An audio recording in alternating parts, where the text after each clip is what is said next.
I want to make a disclaimer on this video first of all. I'm watching Jack Shaw take on Nohelin Hernandez this weekend at UFC Copenhagen. I have to be there on time to see this fight because I believe Jack Shaw is a new breed of fighter. Jack the Tank Shaw, former Cage Warriors world champion at bantamweight.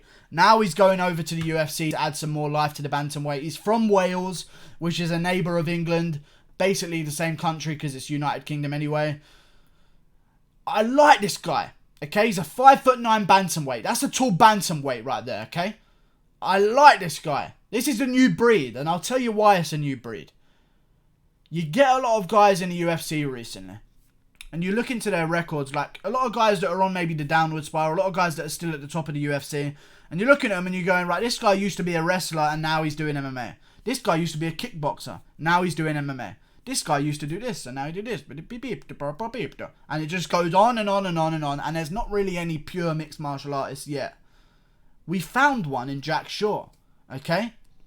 I don't know what his background was before he turned 18. But the second he turned 18, he signed up to an amateur mixed martial arts fight. He isn't a guy who's 25, been kickboxing his whole life or been grappling his whole life and says, oh, there's no money in this, better do this instead. Now I'm in MMA and I'm starting my career as a pro. He's not one of them guys, okay? He's a guy, he turned 18 and straight away, as soon as he turned 18, he immediately fights in an amateur fight. A year later he fights, or 6 months later he fights again, okay? Then he fights again a year after that. He's spacing out his amateur fights, okay? So he can learn in between. He's undefeated as an amateur. He's 1, 2, 3, 4, 5, 6, 7, 8, 9, 10, 11, 12 and 0 as an amateur, okay? He's had 12 fights as an amateur in 3 years. That's pretty good considering in one of the fights he took a whole year off. He's been very active as an amateur. I'm talking every 2 months, sometimes every month he's taken fights as an amateur. Then he moves on to be a pro. And he starts destroying guys. Finishing every single fight. He doesn't have a decision until he's 7-0. Going in to be 8-0. He doesn't have a decision until then. And as a bantamweight, that is very interesting. Okay? Because bantamweights ain't meant to be finishing people like that. I like this guy. Okay? And if he loses to Nohelin Hernandez, and I think Nohelin Hernandez is a great fight for him because he is a dangerous guy himself. I mean, you're talking about a guy on short notice, came in as a replacement for Sean O'Malley against Marlon Chito Vera. Came in on short notice and gave Marlon Vera all he could handle. Gave him all he could handle. And it was a tough fight for Marlon Vera. Eventually he got the submission late in the fight, but Nohelin Hernandez had his moments. This is a big fight at bantamweight for Jack Shaw to make his debut. The UFC obviously have high hopes for him. He's the Cage Warriors champion and he wins fights dominantly and his top control is just unreal. This guy, I urge you to watch some fights. He doesn't even look like he breaks a sweat.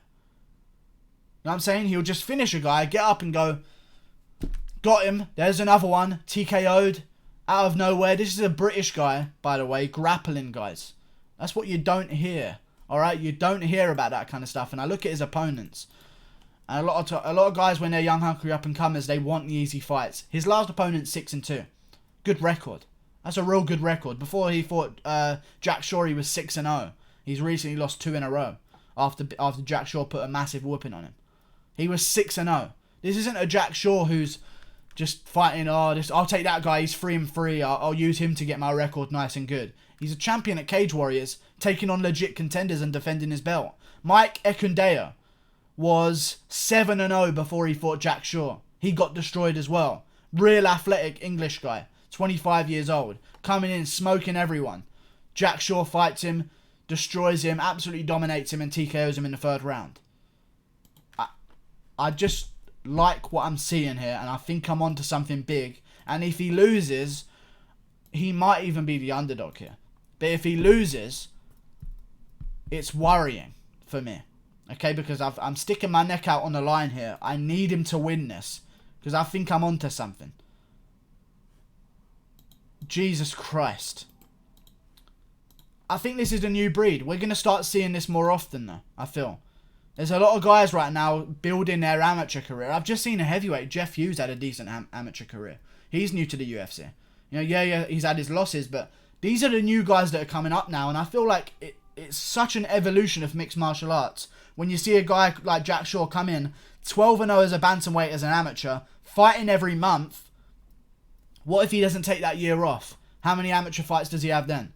Is he 20-0? Is that what the next level is going to be? So we're going to see this 12-0 amateur come into the UFC. Then 2 years later, are we going to see this guy's 25-0 as an amateur before he even went pro? Now he's in the UFC. This guy's 35-0. And eventually we start getting up to those boxing numbers. And the product and the skill of the martial artist coming out from all these places starts making a bit more sense. And people start improving at a much faster rate. And the sport itself, in terms of skill, starts improving as well. Good stuff. Really good stuff. If I'm a promoter, if I was to have my own promotion company, and I didn't have to worry about finances or anything like that, and I just wanted to build the sport, I'd encourage amateur fights, I feel. Let's say you're not paying amateurs at all. I'd pay them half what you pay the pros. That's probably a good thing. Just have less pros on the card. Let's say you were going to have 12 pro fights. Yeah? You were going to fill your card with 12 pro fights.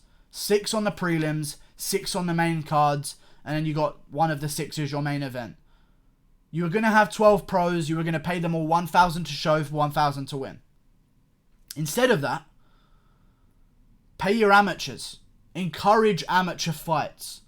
Maybe you pay your amateurs 200 to show, 200 to win. Nice little bit of pocket change. 500 to show, 500 to win. That's a livable wage if you're winning. You know what I'm saying? Then you pay half of what you would to the normal pros. Paying all your pros $1,000 each. $1,000 to show, $1,000 to win. Instead of that, you're cutting off 6 people that are being paid 1,000 to show, 1,000 to win. And you're now paying 6 people 500 to show, 500 to win.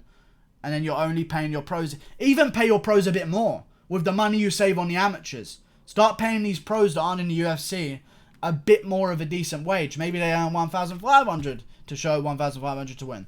You know what I'm trying to say here, guys? I feel like that's the evolution of the sport that we're witnessing right now. Jack Shaw's the first guy I've seen to come through like this that I've noticed, especially from the UK as well. I pray he wins. I think he's going to. I think he's going to dominate this on the ground. And I think he's going to get the TKO in the 2nd or 3rd round and come out with a big finish. I don't know why he's on the early prelims as the very first fight. I feel like he should be a bit further up the card, but if he wins this one, maybe you'll get that request. Like and subscribe. Thanks for watching. Watch out for Jack Shaw. Watch out for guys that are coming after him as well, because they're the new breed of MMA. The amateurs are the new breed. Like and subscribe. Thanks for watching. Click that button there. Goodbye.